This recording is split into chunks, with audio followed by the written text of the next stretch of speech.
Hashtag Dogs of Doval TTA. The hashtag shaking social media tonight. Ajit Doval, India's national security advisor, a man Pakistan's military has described as the chief architect behind a campaign of violence targeting Pakistan. After more than 2 decades, the Taliban delegation walked into New Delhi. That same week, Pakistan came under attack from Afghan soil. Well, that is not coincidence. That is absolutely a connection demanding answers. Can the Doha ceasefire survive if this chaos continues? And can Doval truly stay out of a crisis it is being said he helped create? Bismillahirrahmanirrahim. Hashtag Dogs of Doval TTA. Ajit Doval and the new hybrid front. The hashtag shaking social media tonight. Ajit Doval, India's national security advisor, a man Pakistan's military has described as the chief architect behind a campaign of violence targeting Pakistan. According to DGISPR, Lieutenant General Ahmed Sharif Chaudhary, these are not social media claims. This is Pakistan's official military statement on record. Tonight we go straight in. Who is Doval? What's his record inside India? What are the concerns raised by Pakistan and even voices within India and about his covert methods? And how do those operations connect to Afghan Taliban, the so-called TTA, the very dogs of Doval now biting at Pakistan's western border? After more than 2 decades, the Taliban delegation walked into New Delhi. That same week, Pakistan came under attack from Afghan soil. Well, that is not coincidence. That is absolutely a connection demanding answers. We will also ask why India barred its own female journalist from that press briefing and what that exposes about Modi's government suddenly embracing the same Taliban it once strongly condemned. By the end of this vlog, we will face 2 questions. Can the Doha ceasefire survive if this chaos continues? And can Doval truly stay out of a crisis it is being said he helped create? Well, this is 360 Digital English. I'm your very own Fariha Farooq. Let's begin. Segment 1. Who is Ajit Doval?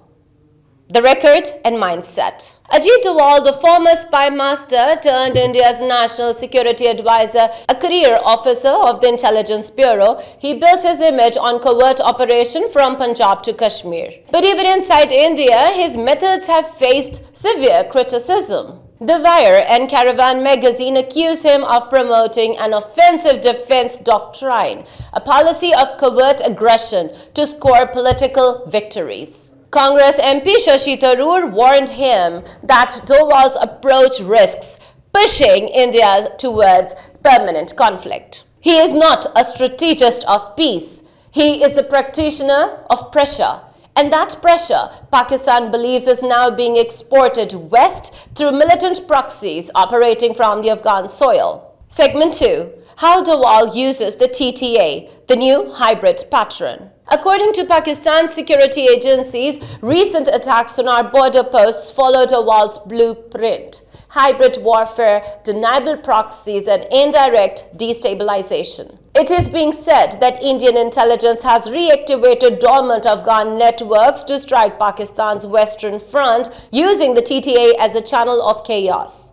The timing is revealing. As New Delhi warms up to Kabul, attacks surge in North Waziristan, Zob and Chitral. Reports in Eurasia Review, Global Village Space and The Diplomat highlight the unusual Indian engagement with Afghan commanders, meetings and funding routes traced through third-party states. DGISPR made it crystal clear, he said, and I quote, "No state can allow foreign-sponsored proxies to attack its soil without consequence." So while India talks of peace, its proxies bark from across the border. The so-called Taliban brothers have become the dogs of Doval, biting the very hand that once sheltered them. Segment 3. India-Taliban outreach, the shifting ground. After 20 years, the Taliban delegation lands in New Delhi. Why now?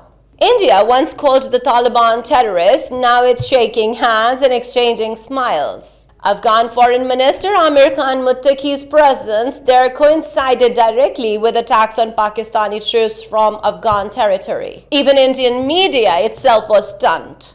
The print called it India's desperate pivot, while critics asked why bar female journalists from that press briefing. What was the Modi government trying to hide? And more importantly, how does a regime built on Hindutva ideology, one that marginalizes Muslims and Sikhs, suddenly align with the very Taliban it spent decades vilifying? It seems India has never stood for Afghanistan, only over it. Now it plays friends to the Taliban, but only as long as they bark in the direction Doval commands. Segment 4, the Doha ceasefire and Pakistan's patience. Pakistan backed the Doha peace process for stability, not influence.